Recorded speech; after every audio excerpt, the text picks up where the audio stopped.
संजय शर्मा जी भी लगातार हमारे साथ बने हुए हैं। संजय शर्मा जी, चूंकि माँ सरस्वती की आराधना का आज दिन है, उपासना का दिन है, वसंत पंचमी का पावन अवसर है, क्या कहें, सब कुछ सुगमता से, सरलता से, बिना किसी बाधा के हो रहा है। लगातार अखाड़ा परिषद के जो सदस्य हैं वो स्नान कर रहे हैं, तमाम अखाड़े लगातार स्नान कर रहे हैं।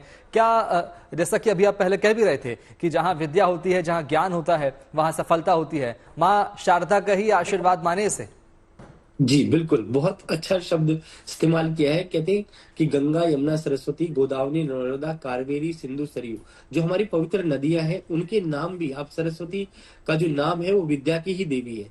और कहते हैं कि विद्या की जो देवी है उसका दिन है, बसंत पंचमी का जो दिन है उसी का दिन है, और जिसको ऋषि पंचमी भी कहते हैं। और इस दिन जो है भगवान विष्णु, क्योंकि विष्णु भगवान जो पीत वस्त्र धारण करते हैं, तो पृथ्वी जो है पीत हो जाती है, पीली पीली हो जाती है। और जो पृथ्वी के अंदर जो सरसों है, जितने भी गेहूं है, अनाज है, सारा का सारा जो है पूरा पृथ्वी बल जो है स्वर्ण की तरह जो है चमकता हुआ दिखाई देता है। और एक तरीके से कामदेव भी जो है उत्पन्न हो जाते हैं, क्योंकि जितना भी आपका काम है, क्रोध है, मद है, लोभ है, ये सब आप लोग जो है त्याग देते हैं। अभी बड़ी सुंदर बात कही संजय जी ने, और शगुप्ता जी ने भी कही, और श्वेता जी ने भी कही।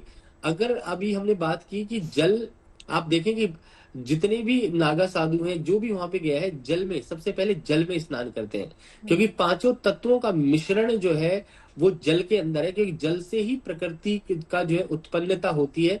जब तक जल नहीं होगा तो व्यक्ति जी नहीं सकता, क्योंकि हमारी जो प्राण वायु चलती है वो हमारे शरीर में, प्राण जो है वो पानी से ही चलता है। आप जब पानी शरीर के अंदर जाएगा तो उससे ऑक्सीजन बनेगी, और ऑक्सीजन से ही आपका प्राण चलता है। तो सबसे पहले जल से स्नान किया, उसके बाद में पृथ्वी पर लेट गए। कहते हैं कि रेती के अंदर जो है लेटना जो है वो पंच तत्वों का को जो हम मिश्रित करते हैं। जैसे देवता लोग जो है पृथ्वी पर आए, उन्होंने अपना चरण रखा उस पृथ्वी के ऊपर। तो क्या है कि पहले जल में गए, उसके बाद पृथ्वी पे गए। आकाश से जो है भगवान अमृत वैसे ही बरसा रहे हैं, क्योंकि सूर्य की किरणें जो है पॉजिटिविटी ला रही है।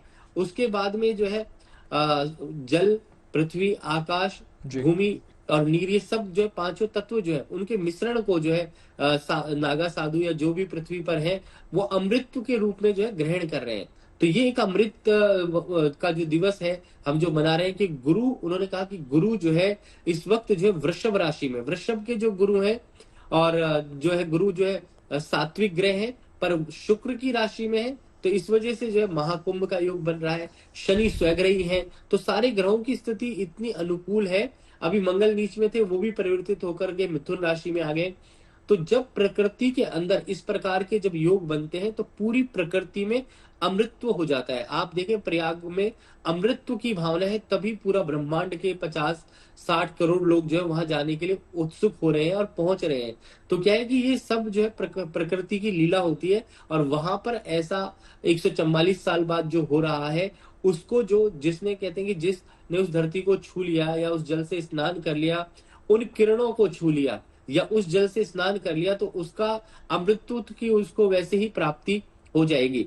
और कहते हैं कि कॉन्टेंटमेंट इज हैप्पीनेस। तो हमें अंदर से ही अपने मन को शांत करना है। संतोषम परम सुखम, जिस व्यक्ति के अंदर संतोष आ जाएगा तो उसको जो है सुख की भावना अपने आप प्राप्ति हो जाएगी। जब ज्ञान आता है, और ज्ञान के साथ ही वैराग्य आता है, और वैराग्य के बाद ही शांति आती है। तो आज जो माँ सरस्वती का जो दिन है, उसमें ऋग्वेद में भी आया कि आपके अपने मन को शांत रखना है। और मंत्र आता है, प्राणो देवी सरस्वती वाचे वीर्य जीवनति धीना मरणि त्रयवतु। तो ये मंत्र जो इतना परम चेतना का मंत्र है और माँ सरस्वती का मंत्र है। तो बुद्धि को तीव्र करने के लिए हमें इस मंत्र का प्रयोग करना चाहिए, जिससे कि हमारा मन जो है साक्षात जो है भगवान में लीन हो जाए। और ये जब ऋतु आती है तो जो कण कण है वो खिल उठता है। जब बसंत पंचमी आती है तो पूरी प्रकृति खिल उठती है। और आज का दिन जब एक महापर्व भी चल रहा है, तो उस पर्व में जो लोग सम्मिलित हो रहे हैं ईश्वर की कृपा से, जो पहुंचे हैं वहां पर, अभी संजय जी पहुंचे हैं और आपके काफी सारे लोग पहुंचे हैं। तो जो लोग वहां पर पहुंचे तो उनको क्या है कि एक अलग तरह की अनुभूति, कहते हैं कि जिसने जिस चीज को छू लिया या समझ लिया, उसको अमृतत्व की प्राप्ति अपने आप ही हो जाती है। और उस माहौल में जब आप जाते हैं या किसी ऐसे पॉजिटिव एटमॉस्फेयर में आप जाते हैं, तो आपकी आत्मा जो है संतुष्ट और तृप्त हो जाती है, और आप जो है निशब्द हो जाते हैं, कुछ कहने लायक नहीं रहते, जैसा अभी मैंने सुना और समझा। तो आप जी। सबसे भी जो हम सोच सकते हैं कि आज का जो दिन है बड़ा महत्वपूर्ण दिन है, और आज के दिन मैं यही कहूंगा कि ज्ञान की वृद्धि की जाए, ज्ञान को बांटा जाए। जितना ज्ञान की वृद्धि करेंगे बिल्कुल। और उतना ही जो जीवन है हमारा सार्थक होगा। और ज्ञान और विज्ञान, पहले हम कहते थे कि भाई जो है हमारे जो संत थे वो साइंटिस्ट ही थे, बिल्कुल। क्योंकि वो दूरियों को नाप लेते थे और मन की गति से जो है यान चलते थे उस जमाने में भी। आज के संजय युग जी, में बहुत ही सही बात आपने कही